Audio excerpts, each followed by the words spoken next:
자, 기출유형 41번째 심층 인터뷰의 설계, 실시 및 자료 분석입니다. 심층 인터뷰의 설계는 일단은 기본적인 골격은 FGI의 설계, 실시 및 자료 분석과 굉장히 유사한 형태를 띄어요.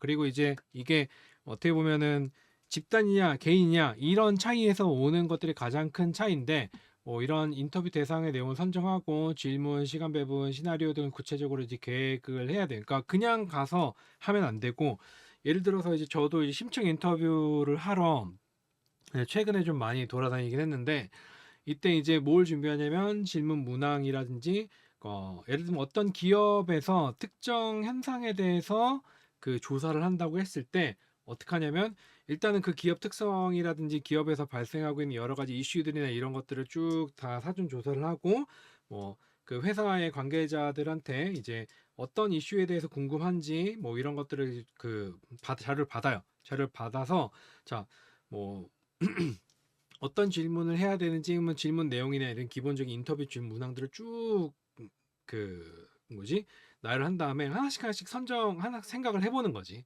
그래서 이런 질문들이 중요한가 중요하지 않은가, 그런 인터뷰 질문 같은 경우에도 담당자랑 이제 커뮤니케이션을 하면서 이제 어 이런 질문이 적절한지, 추가적으로 질문하고 싶은 게 뭔지, 뭐 이런 것들을 같이 이제 꼭 조정을 해요. 그래서 인터뷰 시간 같은 경우에는 1시간에서 1시간 반 정도로 하고, 대응 시나리오 같은 경우에도 이런 질문이 들어왔을 때 난 어떤 식으로 이제 다시 또 재질문을 해야 되고, 추가적으로 어떤 데이터를 수집하기 위해서 구체적인 질문을 무엇을 할 것인가라고 하는 세부적인 어떤 설계를 쭉 하게 돼요. 설문 시간, 장소 등을 포함한 사용자 리서치 기획안 작성을 하고, 그런 것들을 어떻게 보면 이제 그 기업에 줘야 돼. 이렇게 진행할 것이다라고 이제 계획서를 작성해서 주면은, 이 모더레이터는 좀 전문적 식견을 바탕으로 인터뷰를 통해 심층적인 의견을 이끌어내야 돼요. 그러니까 처음에 하다 보면은 막 표면적인 그냥 수다만 떨다가 나올 수가 있는데, 그 사전에 준비를 많이 하게 되고, 이 사람이 이야기하는 걸 바탕으로 추가적으로 이제 어떤 데이터를 이끌어내기 위해서는 그 경험이 많이 필요하긴 해요. 그럼 이제 질문이나 이런 것들도 많이 해봐야 되고, 이 데이터가 맞는 건지 아닌 건지 검증하는 과정도 이제 거쳐야 되긴 하죠. 사회적 신문에 맞는 진행자를 선정하고 충분한 사전 연구로 인터뷰를 준비를 해요. 그러니까 보통 심층 인터뷰 같은 경우에는 전문가를 이제 인터뷰를 하는 것들이 많기 때문에, 예를 들어서 기업 임원들을 인터뷰를 한다고 하는데, 뭐 그렇다고 해서 대학생 인터뷰를 잘 못한다는 건 아니야. 아닌데, 예를 들어서 이제 갓 대학 졸업한 어떤 신입사원이 기업 임원을 인터뷰를 하는 거하고, 예를 들어서 어떤 특정 컨설팅 회사에서 부장급, 그런 약간 높은 위치에 있는 사람이 기업 임원을 인터뷰하는 그런 약간 느낌이 다르거든요. 그렇기 때문에 이 대상자의 사회 신문에 맞는 진행자를 선정을 하고 사전 연구로 인터뷰를 준비를 해야 됩니다. 이런 것들을 사전 협의해서 결정을 하고 전문가 의견을 반영해서 보완합니다. 신청 인터뷰 실지를 할 때는 대상자 선정, 정한 시간 관정해서 2인 1조로 인터뷰를 진행을 하거나, 여의치 않으면 혼자 가서 해도 돼요. 1대1로 해도 되는데, 보조하는 사람이 옆에 있으면 좋긴 하죠. 근데 2인 1조로 있게 되면은 또 이제 응답하는 사람들이 부담을 가질 수도 있기 때문에, 실질적으로는 이제 1대1로 하는 편이 좀 많긴 해요. 근데 규정상으로는 2인 1조로 간다라고 하는데, 나머지 한 명은 밖에서 기다리거나 그러겠죠. 대상자가 공감대를 형성하고 사전통의 비밀 보장을 통해 편안한 분위기 조성을 해요. 그러니까 인터뷰를 할 때 뭐라고 하냐면, 그러니까 어떤 이슈 때문에 이제 인터뷰를 진행을 하게 됐는데, 녹음을 해도 괜찮겠죠? 근데 이 녹음하는 거는 어디에도 사용되지 않고, 제가 누구누구님이 응답한 내용들을 분석하고 어떤 컨설팅을 하기 위한 어떤 자료들로만 사용이 됩니다. 이런 식으로 이제 얘기를 하고, 그냥 이런 거 많이 해보셨을 테니까 그냥 편안하게 말씀해 주시면 돼요. 이렇게 하게 되면 이제 허허허 하면서 이제 그냥 물어보세요. 이런 식으로 얘기를 하거나, 이런저런 먼저 이제 또 이야기를 하고 싶어서 막 얘기하시는 분들이 계세요. 이제 그럴 때 어떻게 되냐면 엇나가면 안 돼. 처음에는 뭔가 라포를 형성하고 공감대를 형성하기 위해서 가벼운 뭐냐 가벼운 토킹을 하면서 그냥 뭐 요즘에 어떻게 지내시고 뭐가 좋고 뭐가 재밌고 요즘에 문제가 뭐고 문제가 뭐 이런 것 좀 심각한 질문이니까 뭐 이런 얘기가 있는데 뭐 어떻게 생각하세요? 뭐 이런 식으로 이제 가볍게 물어보면서 가는데 그러다 갑자기 이제 인터뷰 응답하는 사람이 삘 받아가지고 막 얘기하기 시작하면은 시간은 정해져 있는데 내가 원하는 응답을 갖다 얻을 수가 없거든요. 그래서 요 가이드라인과 질문지를 기반으로 인터뷰를 진행해야 되고 상황에 따라서 약간 좀 낚시를 하는 느낌으로 쥐었다 풀었다 이런 것들을 좀 해줘야 됩니다.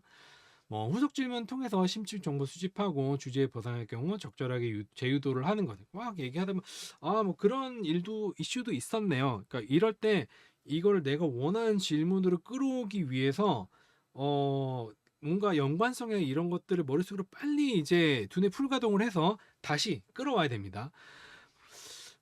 뭐 이거는 이제 그 실제로 인터뷰했던 내용이라서 여기서는 얘기하지 못하겠고 아무튼 그런 식으로 해야 돼요. 전화조사나 이메일 조사로 대체. 그러니까 만약에 이게 안 되잖아요. 안 되면은 이제 뭐 전화로 하거나 이메일 조사 같은 경우에는 서면 인터뷰를 심층 인터뷰를 하게 되는데 뭐 그렇게 되면 이제 좀 질 좋은 데이터를 얻을 수가 없게 되죠. 그래서 이제 뭐 줌이나 아니면 화상 회의를 통해서 이제 시간상 어려운 경우에는 화상회의를 통해서 이제 인터뷰를 실시할 수도 있습니다. 자료 분석은 기본적인 FGI나 인터뷰 분석하는 것들하고 거의 동일한 형태로 이제 나타나고 분석 사항도 마찬가지예요. 자, 전문가 의견이 전체 집단을 대표하는 것을 왜곡되지 않도록 주의하는 것. 그러니까 FGI 같은 경우에는 일반인들을 주로 이제 대상을 하기 때문에 그 여러 사람들의 의견이 통합되고 조합이 되잖아요. 근데 이거는 전문가이기 때문에 전문자의 권위가 이 내가 알고 싶어하는 현상을 대표한다라고는 이야기를 할 수 없어요. 그렇기 때문에 전체 집단을 대표하는 것을 왜곡되지 않도록 주의를 해야 됩니다. 자, 심층 면접 대상자 면접 시 고려 사항이 아닌 것은 피면접자와 심층 면접이 끝나면 정확한 해석을 위해 녹음된 내용을 정리해 타이핑해야 돼요. 요즘에는 세상이 좋아져서 다 해석 이걸 해주죠. 저것도 해주죠. 피면접자 친밀한 관계를 형성해야 되고 피면접자의 대답을 주의 깊게 경청해야 하며 이전의 응답과 연결시켜 생각하는 습관을 이제 가져야 돼. 그러니까 이게 인터뷰를 진행하는 동안 처음에 무슨 얘기를 했고 그 다음에 무슨 얘기를 했고 이 사람의 얘기가 논리적으로 뭔가 계속 연결이 되는지 아니면 모순이 있는지 없는지 이전에 했던 얘기가 지금 한 얘기랑 어떤 관련이 있는지 없는지를 갖다가 정말 두뇌를 풀 가동하면서 인터뷰를 해야 돼요. 그래서 인터뷰를 한번 끝나고 나면은 약간 뇌가 타는 느낌이 들어요. 여기가 시험 보고 나온 느낌이 들어갖고 엄청 진이 빠져요. 그래서 하루에 그렇게 많은 인터뷰를 진행할 수가 없어요. 자, 응답 내용의 신뢰성 및 타당성을 확보하기 위해 피면접 승인 없이도 이거 안 돼요. 승인 없이 면접 내용을 녹음할 수는 없어요. 우리가 전화 녹음도 사전에 이제 다른 사람의 동의를 받아야지만 뭐 법적 효력이 있고 뭐 어쩌고저쩌고 있잖아요. 뭐 그런 것처럼 누군가의 어떤 의견을 녹음할 땐 항상 면접 내용을 동의를 해야 되고 동의를 예를 들어서 그런 경우가 있어. 저는 응답한 거 동의할 수 없어요. 라고 하면은 그럼 혹시 메모는 가능한가요? 제가 녹음은 안 하지만 중요한 내용들은 조금 간단히 메모하면서 진행해도 괜찮을까요? 뭐 이런 식으로 물어봐서 그러면 이제 더 힘들어지지. 왜냐면 이제 목소리가 녹음이 되고 누군가가 특정인이 되는 걸 싫어하는 사람들도 있어요. 자, 그런 경우에는 이제 메모를 하는 걸 통해서 이제 뭐 인터뷰 내용을 기록할 수도 있겠죠. 자, 이래서 심층 면접의 진행과 제 분석 과정에 대해서도 이제 알아봤고요. 우리는 다음 기출 유형에 대해서 또 알아보도록 하겠습니다. 수고하셨습니다.